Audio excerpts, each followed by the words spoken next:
Everyone, computer graphics का भी exam हुआ है RCS 603। तो उस के जो क्वेश्चंस हैं MCQ, उनके आंसर्स के बारे में हम बात करने जा रहे हैं। इनके क्वेश्चंस के आंसर्स में जल्दी जल्दी से आप लोगों को बता देता हूँ। क्वेश्चन थोड़ा अजीब सा आया एक्चुअली, पेपर में कई तरह के न्यूमेरिकल्स भी मिले और ये एक्चुअली कई जगह से उठाए गए हैं क्वेश्चंस। ठीक है, तो मैं जल्दी जल्दी से इनके आपके सही आंसर्स आपको बता देता हूँ। एक बार आप मैच कर लीजिएगा। होप कि आप लोगों को कि जो आंसर्स मैच करने में थोड़ी आसानी हो जाएगी। ठीक है, तो क्वेश्चन देखिए, जल्दी जल्दी से देख लेते हैं। क्वेश्चन नंबर 1 जो है, the algorithm which displays line type attributes bye plotting pixel spans. तो इस तरह के जो कंसेप्ट उसको किसको बोलते हैं, ये रास्टर लाइन एल्गोरिथम इसको बोला जाता है। ठीक है, क्वेश्चन नंबर 1 का जो आंसर है वो ए है, रास्टर लाइन एल्गोरिथम इसको बोलते हैं। क्वेश्चन नंबर 2 देखिए, क्वेश्चन नंबर 2 है टाइप्स ऑफ कंप्यूटर ग्राफिक्स कौन से हैं। तो टाइप्स ऑफ कंप्यूटर ग्राफिक्स होते हैं, रास्टर होता है और वेक्टर होता है। क्वेश्चन नंबर 2 का बी आंसर ठीक हो जाएगा। क्वेश्चन नंबर 3 देखते हैं। क्वेश्चन नंबर 3 का है raster graphics are composed of. तो रास्टर ग्राफिक्स किससे मिलकर बनता है, रास्टर ग्राफिक पिक्सल से मिलकर बनता है। रैंडम ग्राफिक्स या वेक्टर ग्राफिक्स पाथ से मिलकर बनता है। क्वेश्चन नंबर 4 देखते हैं। क्वेश्चन नंबर 4 क्या कह रहा है, raster images are more commonly called. तो रास्टर इमेजेस को हम क्या बोलते हैं। देखो, मैंने कई जगह सर्च किया इसको, तो कई जगह पर इसका आंसर बिट मैप दिया गया है, लेकिन मेरे हिसाब से पिक्स मैप होना चाहिए। लेकिन मुझे लगता है कि जो साइट पे कई जगह जो है ना बिट मैप दे रखा है, क्योंकि देखो पिक्स मैप जो होता है ना, ये कलरफुल ऐसे ऐसे, ये पिक्स मैप एक ऐसा फ्रेम बफर होता है जिसमें कलर और शेडेड पिक्चर्स को स्टोर करके रखा जाता है। बिट मैप एक ऐसा फ्रेम बफर होता है जिसमें बहुत ज़्यादा शेडेड पिक्चर को स्टोर करके नहीं रखा जाता। तो ये वेक्टर के लिए यूज़ होता है मेरे हिसाब से, और जो पिक्स मैप जो होता है रास्टर इमेजेस के लिए यूज़ होता है। लेकिन मुझे लगता है कि जो कई क्वेश्चन जो दिए गए हैं ये बिट मैप के अकॉर्डिंग इसको लगाया जाएगा, लेकिन जो इसका करेक्ट आंसर है मेरे हिसाब से वो पिक्स मैप होना चाहिए। क्वेश्चन नंबर 5 देखते हैं। तो quantity of an image depends on. तो इमेज की क्वांटिटी किस पर डिपेंड करती है, तो इसका ए आंसर ठीक हो जाएगा, number of pixels use by the image.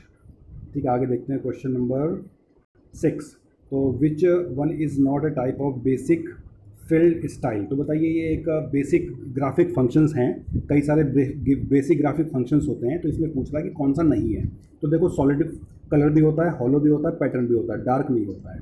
तो इस क्वेश्चन का सही आंसर हो जाएगा डी, डार्क नहीं होता है। क्वेश्चन नंबर 7 देखिए। 7 क्या कह रहा था, operator that is used for combining a fill pattern with a background pattern. तो इसके लिए कौन कौन से जो है ये ऑपरेटर्स यूज होते हैं, इसके लॉजिकल ऑपरेटर सारे यूज होते हैं। क्वेश्चन नंबर 7 का जो सही आंसर हो जाएगा D, all of the above. Question number 8 देखिए। Question number 8, in the method which used either delta x or delta y which is larger is chosen as one raster unit to draw the line, the algorithm is called। तो इसको देखो क्या बोलते हैं, DD line drawing algorithm बोलते हैं। हालांकि ये कंसेप्ट जो है ब्रेजनेम लाइन ड्राइंग एल्गोरिथम में भी यूज़ होता है, लेकिन ज़्यादा सूटेबल आंसर यहाँ पर DD एल्गोरिथम हो जाएगा। क्वेश्चन नंबर 9 देखिए। क्वेश्चन नंबर 9 कह रहा है, there are 2 types of polygon. Polygon के 2 टाइप कौन कौन से होते हैं, एक कन्वेक्स होता है और एक कॉनकेव होता है। ठीक है, कन्वेक्स ऐसा होता है और कॉनकेव जो है ये कॉम्प्लिकेटेड फिगर जो होती है कॉनकेव होती है। क्वेश्चन नंबर 9 हो गया। क्वेश्चन नंबर 10 देखिए। This is a visual representation of an image. तो विजुअल रिप्रेजेंटेशन इमेज का क्या है, देखो मेरे हिसाब से वैसे ये फ्रेम होना चाहिए। अगर ये फ्रेम होता सिर्फ तो ये मेरे हिसाब से करेक्ट होता है, लेकिन इसको आप ग्राफिक्स भी लगा सकते हैं। क्वेश्चन नंबर जो है कौन सा है, क्वेश्चन नंबर जो 10 है। ठीक है, ऐसा ग्राफिक्स हम लगा सकते हैं। वैसे फ्रेम होना चाहिए, क्योंकि एक फ्रेम जो होता है ना, विजुअल रिप्रेजेंटेशन हमारा एक स्टिल्ड पिक्चर जो इमेज होती है उसको एक फ्रेम बोलते हैं, वन फ्रेम बोलते हैं। लेकिन फ्रेम्स एनो लिखा है, पता नहीं ये मिसप्रिंट है या कुछ और वर्ड यूज़ हो रहा है, आई डोंट नो। तो ग्राफिक्स हम लगा सकते हैं इसको। क्वेश्चन नंबर 11 देखिए। क्वेश्चन नंबर 11 क्या कह रहा है, क्वेश्चन नंबर 11 कह रहा है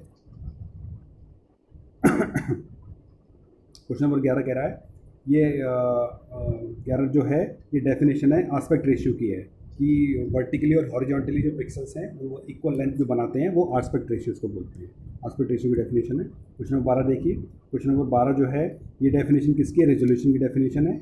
ठीक है, रेजोल्यूशन की डेफिनेशन है, पर सेंटीमीटर कितने हॉरिजॉन्टली और वर्टिकल पिक्सल्स ड्रॉ होते हैं, रेजोल्यूशन की डेफिनेशन है। क्वेश्चन नंबर 13 देखिए। 13 क्या कह रहा है, in rasters can display the frame buffer holds. तो फ्रेम बफर क्या होता है, बेसिकली रास्टर स्कैन डिस्प्ले में मेमोरी एलिमेंट होता है जो पिक्चर की डेफिनेशन स्टोर करता है। और ये क्या स्टोर करता है, इंटेंसिटी एंड कलर वैल्यूज़। तो क्वेश्चन नंबर 14 देखिए। क्वेश्चन नंबर 14 का सही आंसर हो जाएगा, ये देखो कैरेक्टर क्लिपिंग आ गई है। तो इसमें देखो आसान क्वेश्चन था ये, तो ऑल और नन कैरेक्टर क्लिपिंग। अगर भाई पूरा कैरेक्टर, अगर एंटायर कैरेक्टर स्ट्रिंग जो है उसको ओवरलैप कर रहा है, the text clipping strategy to reject an entire character. अच्छा, एंटायर कैरेक्टर स्ट्रिंग, पूरी स्ट्रिंग को ही हम लोग वो कर रहे हैं, ठीक है, कैरेक्टर स्ट्रिंग को ही हम कर रहे हैं, दैट ओवरलेप्स है, तो इसको बोलते हैं ऑल और नन स्ट्रिंग क्लिपिंग बोलते हैं इसको। क्वेश्चन नंबर 14 का डी बोलते हैं ऑल और नन स्ट्रिंग, मतलब कि पूरा एक वर्ड ही हम उसको क्लिप कर देंगे पूरे। ऑल और नन कैरेक्टर होता है, ऑल और नन स्ट्रिंग होती है। क्वेश्चन नंबर 15 देखिए जल्दी से। Question number 15, a method used to test lines for total clipping is equal to, तो टोटल क्लिपिंग के लिए कौन सा मेथड यूज होता है, तो टोटल क्लिपिंग के लिए लॉजिकल एंड ऑपरेशन यूज होता है। हम चेक करते हैं ना, दो रीजन कोड को लॉजिकल एंड चेक करते हैं, अगर लॉजिकल एंड दोनों का नॉट इक्वल टू 0 आता है तो वो कंप्लीटली आउटसाइड चला जाता है, टोटली क्लिप हो जाता है। क्वेश्चन नंबर 16 देखिए, तो लग रहा है अकॉर्डिंग टू कोहन सुदरलैंड, तो कोहन सुदरलैंड के क्वेश्चन बहुत सारे दे रखे हैं, ये सब एक जगह से उठाए हुए हैं कहीं से। तो क्वेश्चन नंबर 16 का आंसर देखते हैं। According to Cohen Sutherland line clipping algorithm, clipping algorithm है, a line is completely outside the window if, तो ये इसका पहला वाला ऑप्शन ठीक हो रहा है कि जब क्या होता है कि जो रीजन कोड्स जो है ऊपर नीचे रखें और सेम पोजीशन पर 1 हमें मिल जाए, तो ये रीजन जो लाइन हमारी कम्प्लीटली आउटसाइड चली जाती है। क्वेश्चन नंबर 17 देखिए, identify the clipping algorithms from the following, बताइए इनमें से कौन कौन सी क्लिपिंग एल्गोरिथम है, तो सारी सारी क्लिपिंग एल्गोरिथम है, कोहन सुदरलैंड भी है, लियांग पास्की और निकोल भी है। क्वेश्चन नंबर 18 देखिए, the region against which an object is clipped is called, तो किस रीजन के अगेंस्ट जो है ऑब्जेक्ट क्लिप होता है, क्लिप विंडोज को बोलते हैं ना। क्वेश्चन नंबर 19 देखते हैं जल्दी से। क्वेश्चन नंबर 20 कह रहा है coordinates of window are known as, तो विंडो के कोऑर्डिनेट्स को हम क्या बोलते हैं, बताओ क्या बोलते हैं, विंडो के कोऑर्डिनेट्स को हम बोलते हैं वर्ड कोऑर्डिनेट्स, विंडो के कोऑर्डिनेट्स को हम बोलते हैं वर्ड कोऑर्डिनेट्स, और व्यू के कोऑर्डिनेट को हम बोलते हैं स्क्रीन कोऑर्डिनेट्स, ठीक है। क्वेश्चन नंबर 20 देखिए, वो क्वेश्चन क्या है, दोनों क्वेश्चन आए थे। क्वेश्चन नंबर 20 देखिए, क्वेश्चन नंबर 20 क्या कह रहा है, क्वेश्चन 20 कह रहा है result of logical and operation with end point region codes is a non zero, अगर नॉन, देखो अभी बताया था हमने लॉजिकल एंड ऑपरेशन का रीजन कोड अगर लॉजिकल एंड जो है नॉन जीरो आ जाता है तो ये लाइन जो है कम्प्लीटली आउटसाइड चली जाती है, तो बी ऑप्शन ठीक हो जाएगा, line is completely outside the window. Question number 21 दे दिए, region code of a point is 1001, तो ये कहाँ पर लाई करेगा बताइए, तो देखो ये ऐसे होता है ना, पहली दूसरी तीसरी चौथी ऐसे बिट होती है ये, तो ये वाली लेफ्ट बताती है, ये राइट बताती है, ये बॉटम बताती है, टॉप बताती है, तो देखो कौन कौन सी बिट इसमें ऑन है, तो देखो फोर्थ वाली बिट ऑन है, फोर्थ कौन सी होती है, टॉप, और पहली वाली बिट है, पहली वाली बिट कौन सी है, लेफ्ट, तो टॉप लेफ्ट हो जाएगा इसका answer, top left, top left, top left answer हो जाएगा। क्वेश्चन नंबर 22 देखिए, the region code of a point within the window, window के अंदर कौन सा रीजन कोड होता है, 0000, ठीक है। क्वेश्चन नंबर 23 देखिए, 23 क्या कह रहा है, coordinates of viewport are known as, तो व्यू पोर्ट के कोऑर्डिनेट्स को क्या कहते हैं, व्यू पोर्ट के कोऑर्डिनेट्स को हम कहते हैं स्क्रीन कोऑर्डिनेट्स, स्क्रीन कोऑर्डिनेट, ठीक है, सी आंसर इसका ठीक हो जाएगा। क्वेश्चन नंबर 24 देखिए, 24 क्या कह रहा है, identifies the picture portions that are exterior to the clip window, तो एक्सटीरियर क्लिपिंग हो जाएगी, तो एक्सटीरियर क्लिपिंग ऐसे करेगी। क्वेश्चन नंबर 25 देखिए, the process of mapping a word window in word coordinates in view code is को बोलते हैं व्यूइंग ट्रांसफॉर्मेशन या ट्रांसफॉर्मेशन व्यूइंग। क्वेश्चन नंबर 26 देखिए, the function of scan line polygon algorithm है, उसका फंक्शन ये पूछ रहा है, तो उसका फंक्शन क्या है, उसका फंक्शन ये है फर्स्ट वाला, ठीक है, find intersection point of the boundary of a polygon and scan line, जो स्कैन लाइन होती है और पॉलीगन की बाउंड्री है, उसका इंटरसेक्शन पॉइंट निकालने का काम इसका होता है। क्वेश्चन नंबर 27 देखिए, symbolic representation of some object और प्रोसेस इज कॉल्ड, तो उसको क्या बोलते हैं, आइकन्स बोलते हैं ना, जो आइकन होते हैं हमारे, वही तो होता है symbolic representation, icons. Question number 28 देखिए, the result of logical and operation with end points region codes is a non zero value, तो रिपीटेड क्वेश्चन है ना, रिपीटेड क्वेश्चन है, 28 का बी ऑप्शन ठीक हो जाएगा, कंप्लीटली आउटसाइड चला जाएगा। क्वेश्चन देखिए, a circle if scaled only in one direction, एक सर्किल को केवल एक डायरेक्शन में हम स्केल करते हैं तो क्या बनेगा, ये इलिप्स बन जाएगा ना, एक तरफ फैल जाएगा। 30 देखिए, 30 क्वेश्चन क्या कह रहा है, the transformation in which the dimension of an object are change relative to a specified fixed point, तो हम इसको स्केलिंग बोलते हैं, ठीक है, किसी फिक्स पॉइंट की स्केलिंग उसकी चेंज होती है तो उसको स्केलिंग बोलते हैं। क्वेश्चन नंबर 31 देखिए, which approaches are use for determine whether a particular point is inside और आउटसाइड ऑफ ए पॉलीगन, तो बताइए पॉलीगन के कोई पॉइंट अंदर है या बाहर है, कौन सी अप्रोच यूज होती है, दोनों अप्रोच यूज होती है, ठीक है, और वाइंडिंग नंबर मेथड को कभी कभी इवन ऑड मेथड भी बोला जाता है, तो बोथ हो जाएगा इसमें, है ना, ये वाला ऑप्शन ठीक हो जाएगा, कौन सा, सी वाला। आगे देखते हैं क्वेश्चन नंबर 32 तक जल्दी से, two types of coordinates are, तो बताइए टू टाइप्स ऑफ कोऑर्डिनेट्स कौन कौन से होते हैं, तो ये दोनों तरह के हो जाएंगे, both A and B. Question number 33 देखिए, if the visit to the vertices of the polygon in the given order produces an clockwise loop are called। तो इसको क्या बोलेंगे, इसको बोलेंगे हम पॉजिटिव ओरिएंटेड। ठीक है, क्वेश्चन नंबर 34 देखिए, the algorithm used for filling the interior of a polygon. तो एक पॉलीगन का अंदर के हिस्से को फिल करने के लिए कौन सी एल्गोरिथम यूज होती है, फ्लड फिल एल्गोरिथम यूज होती है। क्वेश्चन नंबर 35 देखिए, which things are mainly needed to make a polygon and to enter the polygon into display file. ठीक है, तो इसके लिए कौन सा यूज़ होता है, दोनों यूज़ होते हैं, number of sides of polygon और वर्टिक्सेस ऑफ पॉइंट। ये सारी चीज़ें देखो, पॉलीगन को किस में रखा जाता है, डिस्प्ले फाइल में रखा जाता है, तो उसके वर्टिक्सेस पॉइंट भी रखे जाते हैं और उसकी साइड एजेस भी रखी जाती है, साइड्स भी रखी जाती है। क्वेश्चन नंबर 36 देखिए, if the pixel is already field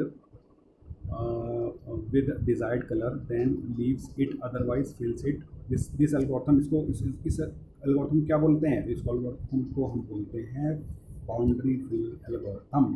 boundary fill, अगर पिक्सल पहले से भरा हुआ है तो ठीक है, उसको छोड़ दो। ठीक है, अगर भरा हुआ नहीं है, भर दो, उसको बोलते हैं बाउंड्री फिल एल्गोरिथम। 37 क्वेश्चन देते हैं, the function of scan line polygon fill algorithm are. Scan line, अरे तो क्वेश्चन अभी फिर से आगे रिपीटेड क्वेश्चन है, रिपीट क्वेश्चन आ रहे हैं बार बार।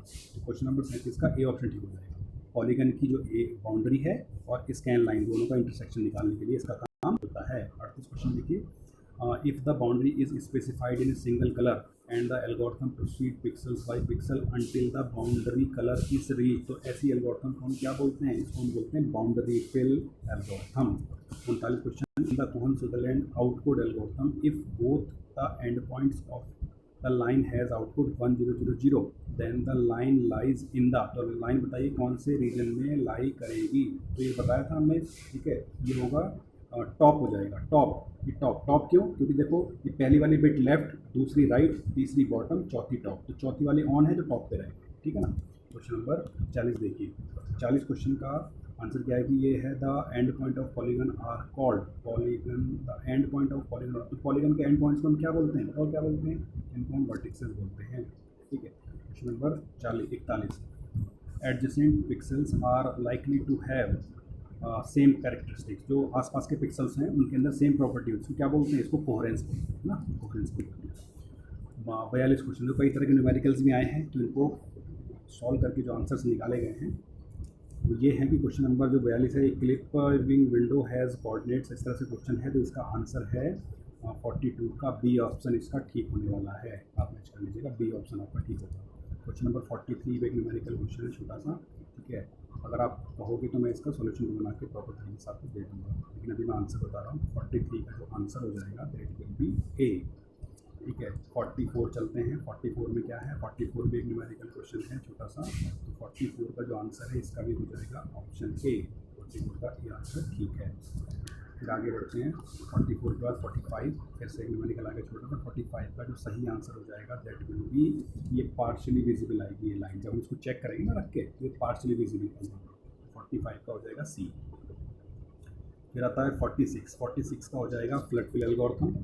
ठीक है, 46 का फ्लड फिल एल्गोरिथम। 47 का हो जाएगा, 47 का हो जाएगा बी ऑप्शन ठीक हो जाएगा, ये इसको स्केलिंग बोलेंगे। ठीक है, 48 देखते हैं, 48 को हम बोलेंगे ये एल्गोरिथम कौन सी होगी, बाउंड्री फिल एल्गोरिथम होगी। 49 का हो जाएगा D, all of the above उसको बोलेंगे।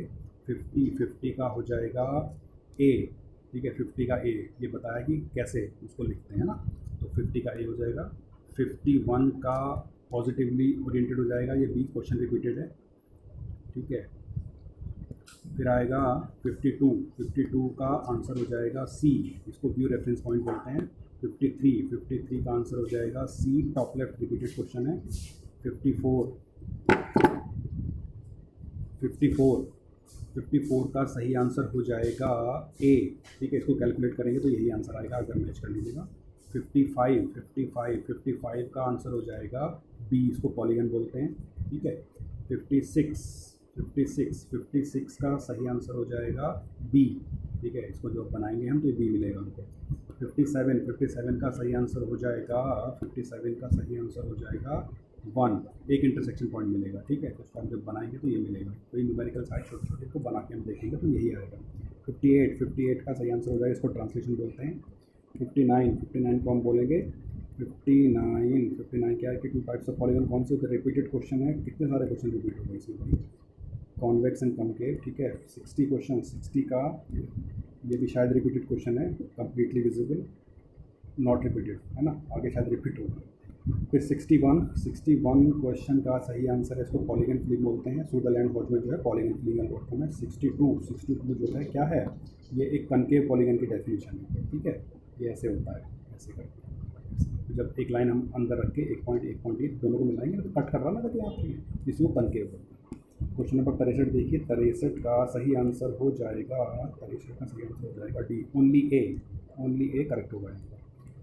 64 का सही आंसर हो जाएगा ए, ठीक है। और 65 का सही आंसर हो जाएगा सी, जवाब रखेंगे ये आएगा आंसर, ठीक है। 66 का सही आंसर हो जाएगा सी, ठीक है। 67 का सही आंसर हो जाएगा, 67 का सही आंसर हो जाएगा डी, ठीक है। 68 का सही आंसर हो जाएगा सी, इट में इंसर्ट एक्स्ट्रा एजेस, ठीक है। 69 का सही आंसर हो जाएगा बी, इसको मॉर्फिंग बोलते हैं ना, फॉर्म चेंज हो जाती है, मॉर्फिंग बोलते हैं। तो कुछ जीके टाइप के क्वेश्चन भी आपको मिले हैं एग्ज़ाम हमको ईजी नहीं बोल सकते, थोड़ा टफ लग रहा है एग्जाम। 70 का जो क्वेश्चन का आंसर है दैट इज़ कम्प्लीटली एक्सटीरियर सी। तो आपने, आई होप कि ये बिल्कुल करेक्ट, मेरे हिसाब से करेक्ट आंसर्स हैं। अगर आप नहीं करोगे तो आपको आइडिया हो जाएगा कि आप लोगों ने कैसा परफॉर्म किया है। अगर आपको इनका सॉल्यूशन प्रॉपर तरीके से चाहिए तो आप प्लीज़ बता सकते हो, तो I can also provide you with the proper solution, ठीक है। तो थैंक यू सो मच।